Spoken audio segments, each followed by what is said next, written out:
in 1806, the British had their military camp in the city of Karnal in Haryana, which is where we are right now. And they had built a church dedicated to St. James, who was one of the disciples of Jesus Christ. But within about 36 years, they moved their military camp from here to further up north to a place called Ambala.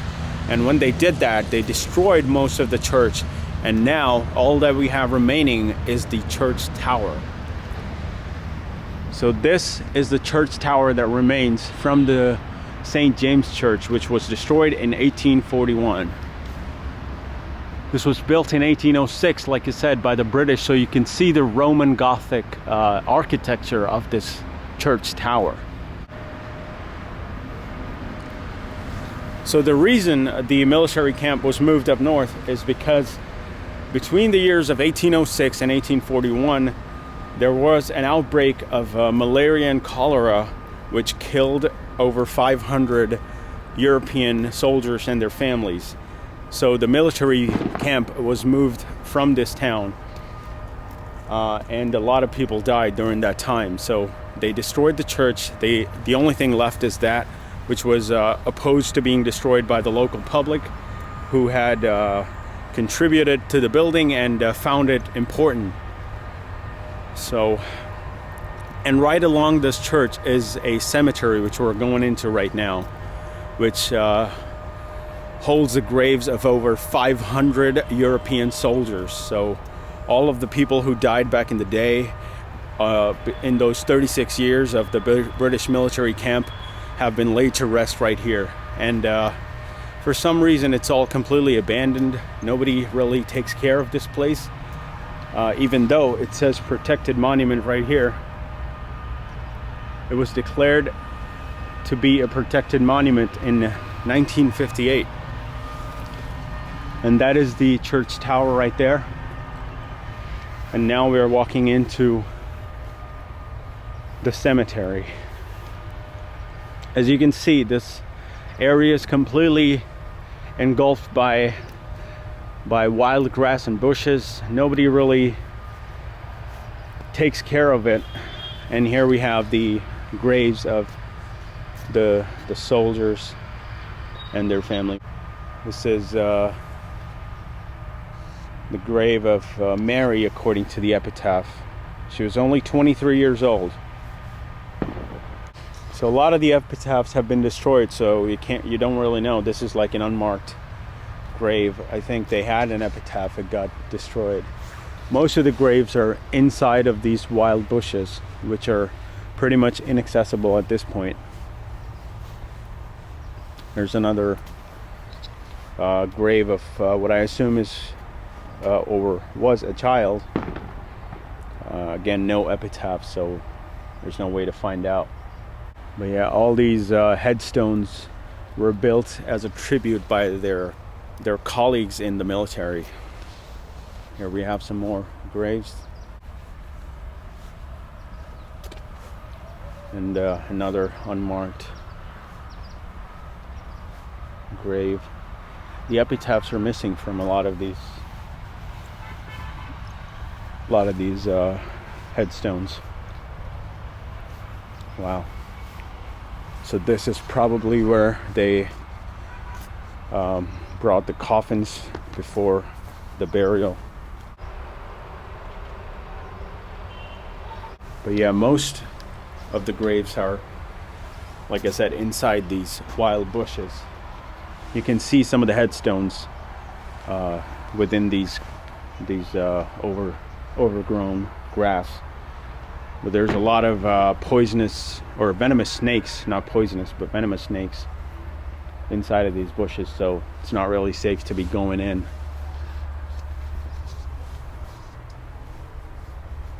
But yeah, it's really sad to see the state of this place. I mean, like I said, it's a protected historical site, but still, it comes under ASI, which is the Archaeological Survey of India.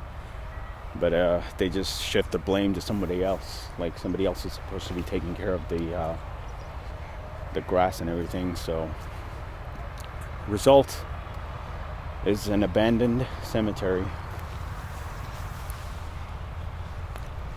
Within this cemetery is also, there's a ton of animals and stuff in here. Like I said, venomous snakes and deers and stuff have been spotted in here. This is the grave of George Anson, who was the commander-in-chief at the time. He died on May 27th, 1857. So when he died, he was on a mission to march towards Delhi.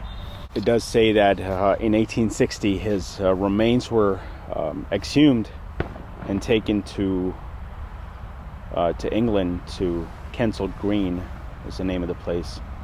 So that's where he lays now. This is just an empty grave, I suppose.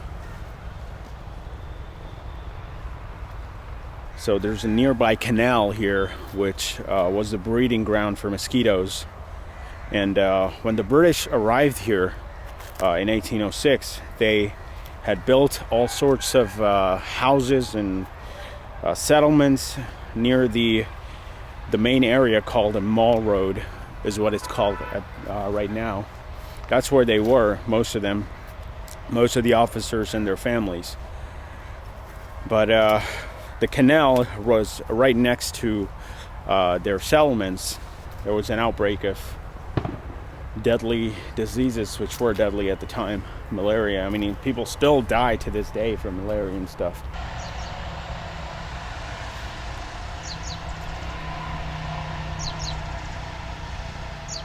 The number of visible graves or accessible graves are like very few. I think there are only 20 or so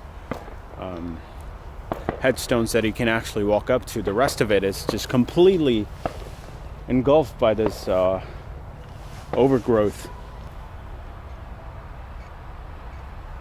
So over there I can see that's the it says on the epitaph, it says William S. Hamilton or C.S. Hamilton.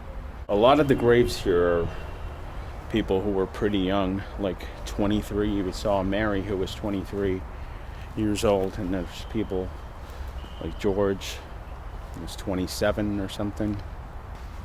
Let's hope no snake jumps out of the bushes, and because that would be a bad day. This is Lieutenant F. Knowles, who was 41 years old. He died on June 12th, 1843. And a lot of the headstones are just simple. No epitaphs, no names. And you can see there are plenty of graves or headstones right here. Completely inaccessible. Can't really go in there.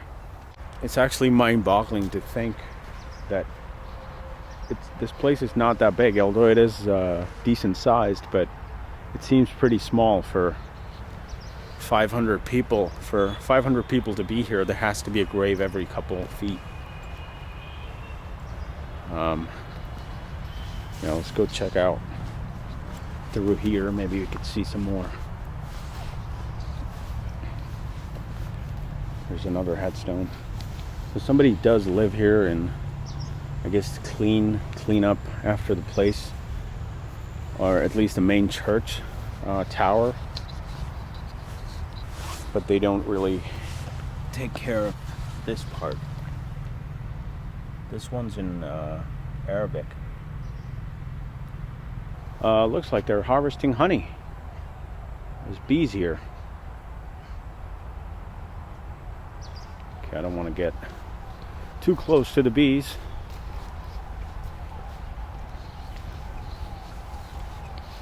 There's fresh animal scat.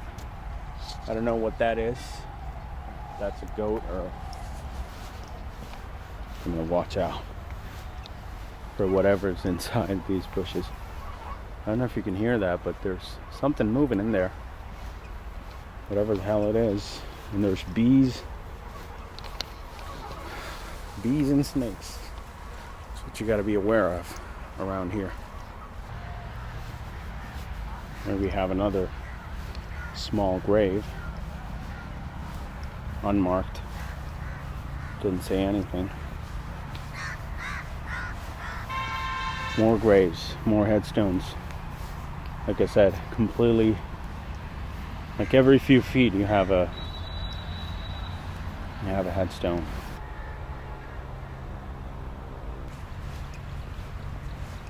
This is the kind of place which should be preserved and cared for, but if it continues like this, then it's going to just become a jungle and just forgotten about.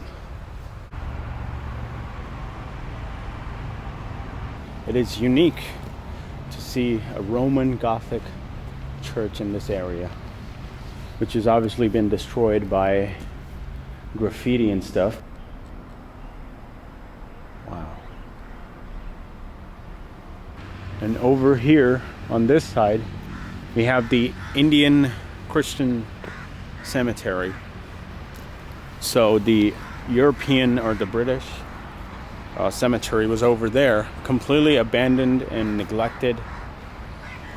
And then over on the opposite side, this is the Indian cemetery. Well, somebody at least takes care of the bushes and stuff out here. There's not a lot of overgrowth, but there is a lot of trash and plastic. On the other side, you could probably see the trucks and tractors working on their fields, because this area is surrounded by fields owned by the local people. But this church area and the cemetery is walled off. So that's it for the abandoned cemetery. Yeah, I hope things change, man, because it really sucks to see a place like this completely neglected and abandoned, and the highway is right next to it, and this is the entrance.